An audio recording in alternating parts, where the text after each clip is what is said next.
Chapter 1. Right Principles.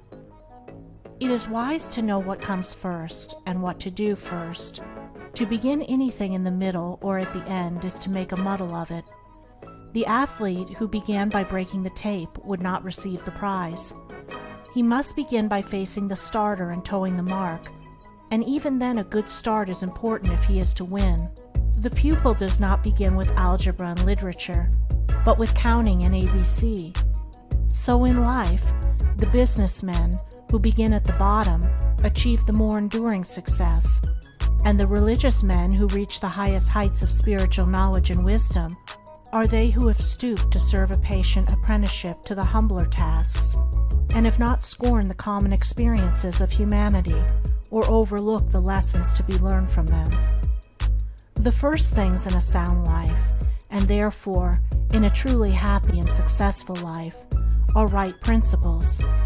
Without right principles to begin with, there will be wrong practices to follow with, and a bungled and wretched life to end with. All the infinite variety of calculations which tabulate the commerce and science of the world come out of 10 figures. All the hundreds of thousands of books which constitute the literature of the world and perpetuate its thought and genius are built up from the 26 letters. The greatest astronomer cannot ignore the 10 simple figures. The profoundest man of genius cannot dispense with the 26 simple characters. The fundamentals of all things are few and simple, yet without them there is no knowledge and no achievement.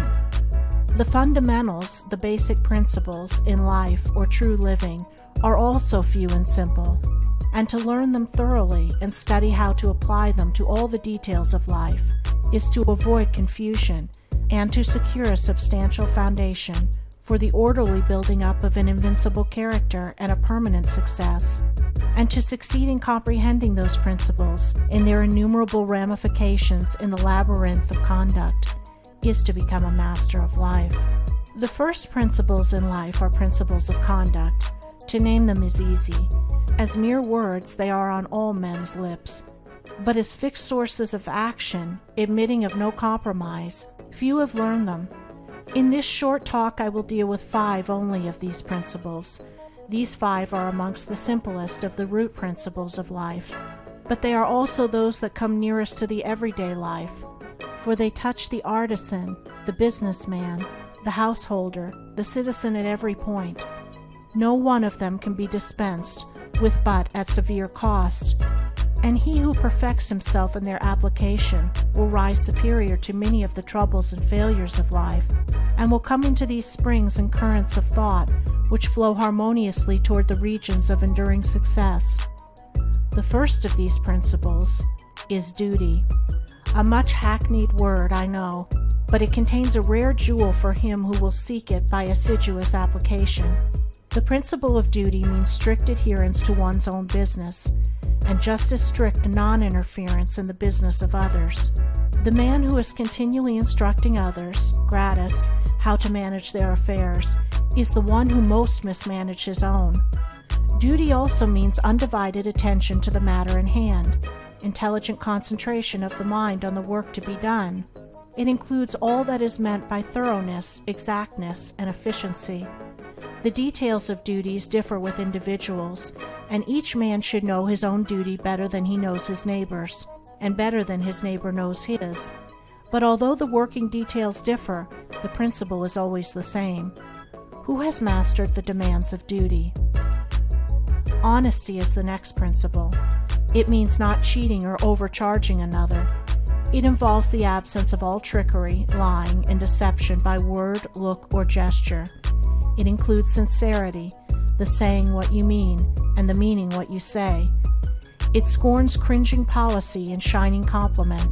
It builds up good reputations, and good reputations build up good businesses, and bright joy accompanies well-earned success.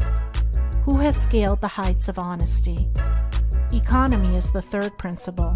The conservation of one's financial resources is merely the vestibule leading towards the more spacious chambers of true economy.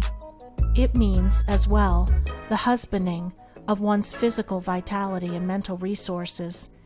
It demands the conservation of energy by the avoidance of enervating self-indulgences and sensual habits. It holds for its followers strength, endurance, vigilance, and the capacity to achieve. It bestows great power on him who learns it well, who has realized the supreme strength of economy. Liberality follows economy. It is not opposed to it. Only the man of economy can afford to be generous. The spendthrift, whether in money, vitality, or mental energy, wasted so much on his own miserable pleasures as to have none left to bestow upon others. The giving of money is the smallest part of liberality. There is the giving of thoughts and deeds and sympathy, the bestowing of goodwill, the being generous towards calumniators and opponents. It is a principle that begets a noble, far-reaching influence. It brings loving friends and staunch comrades, and is the foe of loneliness and despair. Who has measured the breadth of liberality? Self-control is the last of these 5 principles, yet the most important. Its neglect is the cause of vast misery, innumerable failures, and tens of thousands of financial, physical, and mental wrecks. Show me the businessman who loses his temper with a customer over some trivial matter, and I will show you a man who, by that condition of mind, is doomed to failure. If all men practiced even the initial stages of self-control, anger, with its consuming and destroying fire, would be unknown. The lessons of patience, purity, gentleness, kindness, and steadfastness, which are contained in the principle of self-control, are slowly learned by men, yet until they are truly learned, a man's character and success are uncertain and insecure. Where is the man who has perfected himself in self-control? Where he may be, he is a master indeed. The 5 principles are 5 practices, 5 avenues to achievement, and 5 sources of knowledge.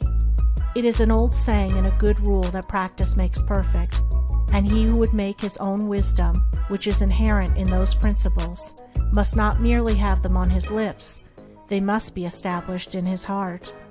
To know them and receive what they alone can bring, he must do them, and give them out in his actions.